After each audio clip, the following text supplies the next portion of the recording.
As American forces advanced toward the Philippines in the final months of World War II, the Japanese military leadership saw the writing on the wall.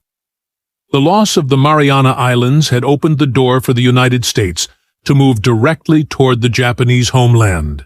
But before that could happen, General Douglas MacArthur, commander of the Allied forces in the Pacific, insisted that the Philippines be liberated first. His argument was both strategic and symbolic. The islands were vital for controlling sea routes in Southeast Asia, and MacArthur had famously vowed to return after being forced to retreat from the islands early in the war. Recognizing the strategic importance of the Philippines and determined to stop the American advance, the Japanese High Command launched what would become their most ambitious and desperate naval operation of the war. This operation, codenamed Show 1, was designed to protect the Philippines from invasion by striking directly at the American amphibious fleet before it could land and establish a beachhead. Japanese planners understood that once American troops were ashore in strength, there would be little chance of dislodging them. Previous island campaigns had proven that even heavily fortified garrisons could not hold out indefinitely once the U.S. had air superiority and supply lines established. The main problem Japan faced was the complete and undeniable dominance of the United States in the air. The so-called Marianas Turkey Shoot, which had occurred just 4 months earlier during the Battle of the Philippine Sea, had resulted in the near-total destruction of Japan's carrier-based air power. The performance of Japanese aircraft and pilots had been dismal. Their planes were outdated, lacking both speed and durability, and their pilots, poorly trained compared to their American counterparts, had little experience and even less chance of surviving prolonged combat. American forces, on the other hand, had better planes, better weapons, better coordination, and above all, better trained pilots in greater numbers. The skies were lost to Japan. Despite this, the Imperial Japanese Navy still had one remaining advantage: its big-gun surface fleet.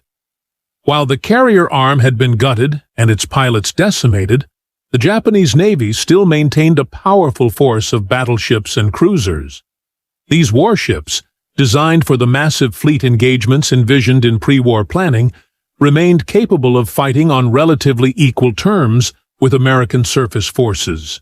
If there was to be any chance of stopping the U.S. invasion of the Philippines, it would come through a decisive naval battle using these heavy warships. To achieve this, the Japanese devised a complex and risky strategy. They would use their remaining aircraft carriers not as the core of the attack, but as bait. The plan was to send the Japanese carrier force northward to draw away the American Third Fleet, commanded by Admiral William Halsey, who controlled the U.S. Navy's fleet carriers and the most modern battleships. While Halsey and his ships chased the decoy carriers, the real attack would come from 2 Japanese surface fleets approaching from the west and the south. These forces would converge on Leyte Gulf and attack the vulnerable American amphibious invasion fleet from both sides. If everything went according to plan, the U.S. troops landing on Leyte Island would be left without air cover or naval support, and would be destroyed in a coordinated pincer movement. The success of this daring operation relied almost entirely on timing and deception. Vice Admiral Jisaburo Ozawa commanded the Northern Force, which consisted of 4 aircraft carriers with very few planes aboard.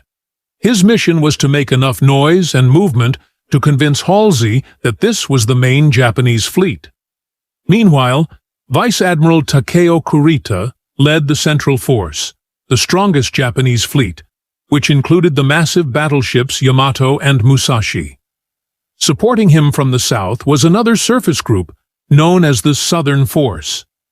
All 3 groups departed from different locations: Japan, Singapore, and Borneo, each converging on the Philippines with the goal of striking in unison at dawn on October 25, 1944.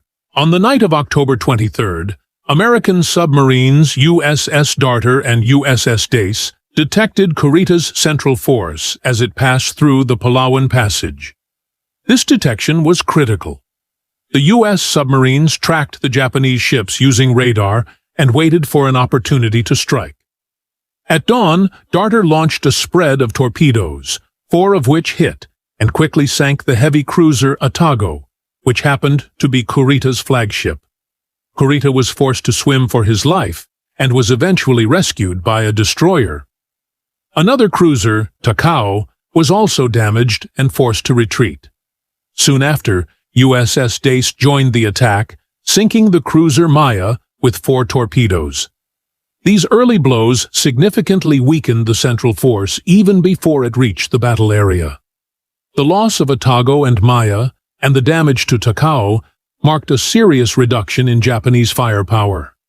Though the USS Darter ran aground and had to be abandoned after the attack, the damage was already done. Admiral Halsey received the submarine contact reports and quickly moved the Third Fleet into position off the eastern coast of the Philippines. At first light, he launched search planes to locate the approaching enemy. By 8:20 a.m., one of his scouts reported seeing a powerful Japanese fleet, 5 battleships, 9 cruisers, and 13 destroyers, entering the Sibuyan Sea. Halsey prepared to strike. As the American fleet readied its planes, radar operators detected 3 incoming formations of Japanese aircraft, each group consisting of around 60 planes, launched from land bases on Luzon. A 4th group, made up of 76 planes, approached from the north, sent by Ozawa's carrier force in a last-ditch effort to be seen and draw attention away from Kurita. American carrier fighters, mostly F-6F Hellcats, intercepted and shot down nearly all the Japanese planes. Only one, a Judy dive bomber, managed to slip through. It dropped a 250-kilogram armor-piercing bomb on the light carrier USS Princeton. The bomb penetrated the hangar deck and exploded among fueled and armed aircraft, igniting massive fires. Secondary explosions followed as munitions detonated. At first, it appeared the crew might control the damage. The light cruiser Birmingham pulled alongside to take Princeton under tow. But 4 hours later, without warning, a massive explosion tore through Princeton's magazine, damaging Birmingham severely and killing many of her crew. With the situation hopeless, the remaining men aboard Princeton were evacuated, and the carrier was scuttled. Meanwhile, despite the threat from Japanese aircraft, Halsey's Third Fleet launched a series of 5 airstrikes throughout the day. A total of 259 sorties were flown against Kurita's central force. Lacking any air cover, the Japanese ships could do little but fire their anti-aircraft guns and hope for the best. The heavy cruiser Mayoko was damaged and forced to return to port. The battleships Yamato, Haruna, and Nagato sustained multiple hits, but managed to remain afloat and continued steaming toward their objective. The most intense focus of American attacks fell on Musashi, one of the largest and most heavily armed battleships ever built. Throughout the day, Musashi was subjected to relentless air assault.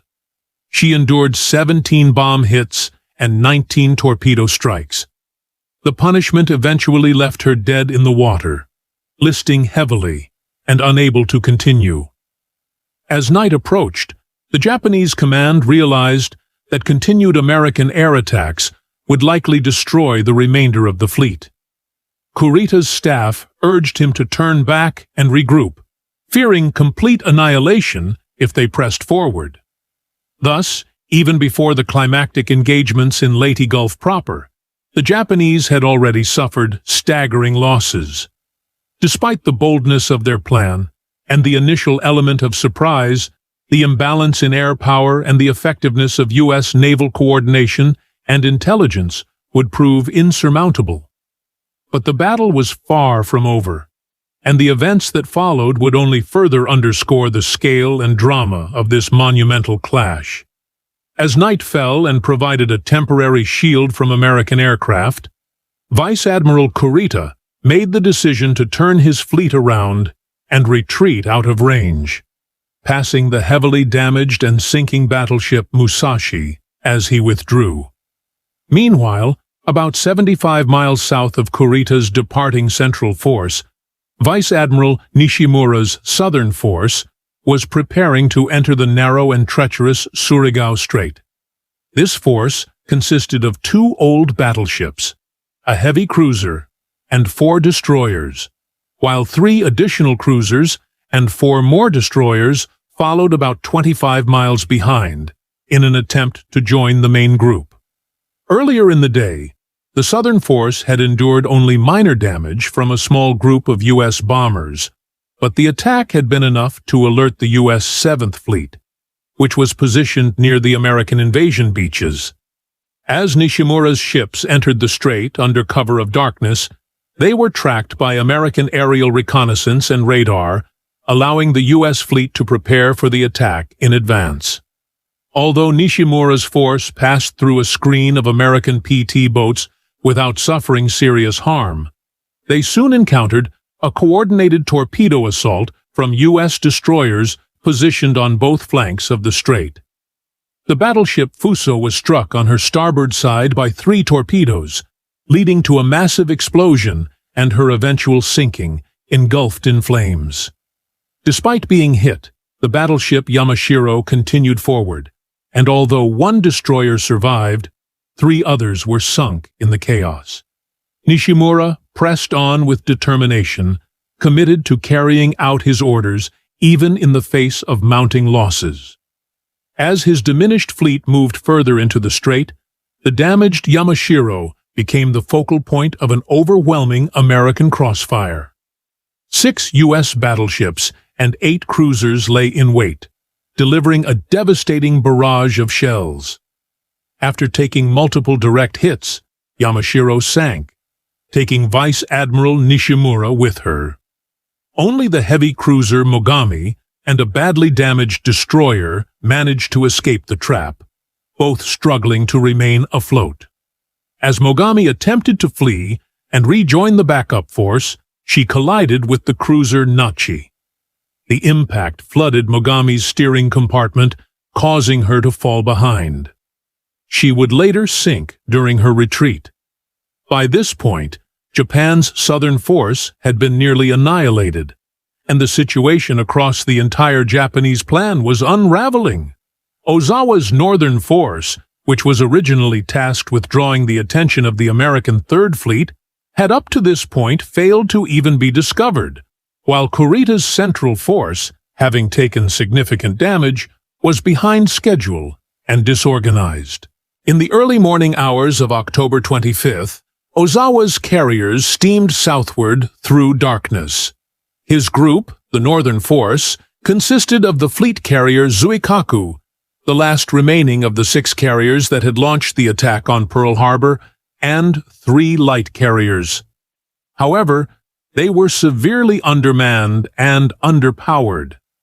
Following the devastating defeat in the Marianas just 4 months earlier, Japan could barely field 100 carrier-trained pilots. Ozawa's fleet had little offensive strength, but that did not matter. Their role was sacrificial. The purpose of their movement was to lure the powerful Third Fleet under Admiral Halsey away from Leyte Gulf and the vulnerable American landing forces. Ozawa himself held no illusions about the fate of his ships. He had said plainly that he expected his entire fleet to be destroyed, but if that meant Kurita's surface forces could strike the American invasion fleet, it would be worth the cost. When Halsey had attacked Kurita's central force in the Sibuyan Sea, it initially seemed that Ozawa's mission had failed. But when Halsey received reports that Japanese carriers had been spotted to the north, he took the bait completely. Perhaps influenced by criticism recently leveled against Admiral Spruance for being too cautious during the Battle of the Philippine Sea, when only a single Japanese carrier had been sunk despite the opportunity to do more, Halsey may have felt compelled to act decisively. Starting at 8 a.m. on October 25th, American carrier aircraft launched wave after wave of attacks on Ozawa's ships. The Japanese carrier group, already weakened and undermanned, could muster only about 30 fighters for defense.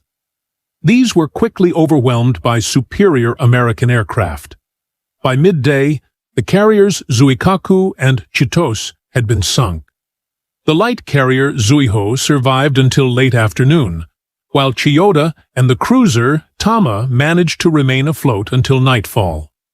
While Halsey and the Third Fleet were occupied with destroying the Northern Force, the U.S. Seventh Fleet, responsible for protecting the invasion force at Leyte, began transmitting increasingly urgent messages requesting help. These messages painted a grim picture. One was sent in plain language, stating bluntly that the situation was critical and that fast battleships and airstrikes were needed to prevent the enemy from destroying the escort carriers and reaching the landing beaches. Despite the urgency, Halsey did not respond immediately, later claiming he had not realized how dire the circumstances were in Leyte Gulf.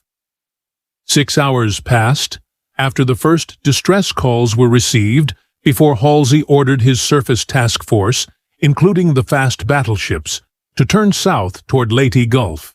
He left his carriers behind to continue pursuing Ozawa's retreating remnants. By the time the Third Fleet arrived, the moment of crisis had passed, and the main contribution they could offer was assistance in rescuing survivors. Back in the San Bernardino Strait, Kurita had changed his mind again. He reversed his earlier retreat and pushed forward, attempting to enter Leyte Gulf undetected by morning. A reconnaissance plane from the Third Fleet spotted his force, illuminated by moonlight, heading directly toward the American invasion fleet. The scout's report was acknowledged by Halsey's flagship, but ultimately disregarded. All of the Third Fleet's powerful ships were steaming away from the area, still focused on Ozawa. As a result, the strait was left entirely unguarded. Concerned officers aboard other U.S. vessels received the same report and sent repeated radio and blinker light messages to Halsey's flagship, all of which were ignored or dismissed. At this point, there was not a single American ship with a gun larger than 5 inches left in Leyte Gulf to defend against Kurita's incoming fleet, which included 4 battleships, 8 cruisers, and 11 destroyers. They moved steadily south along the coast of Samar Island, just 30 miles from the American beachhead. The American forces at the landing site were now dangerously exposed. Halsey's powerful fleet, tasked with their protection, was nearly 300 miles away, chasing a decoy. Kurita's force was closing in, and only a handful of lightly armed escort carriers, destroyers, and destroyer escorts stood between them and the American transports. What was about to happen would be one of the most astonishing displays of courage and resilience in naval history. This next chapter of the battle, the confrontation off Samar, would come to be known not for overwhelming firepower, but for the courage of smaller ships and their crews fighting against staggering odds in defense of the American invasion fleet.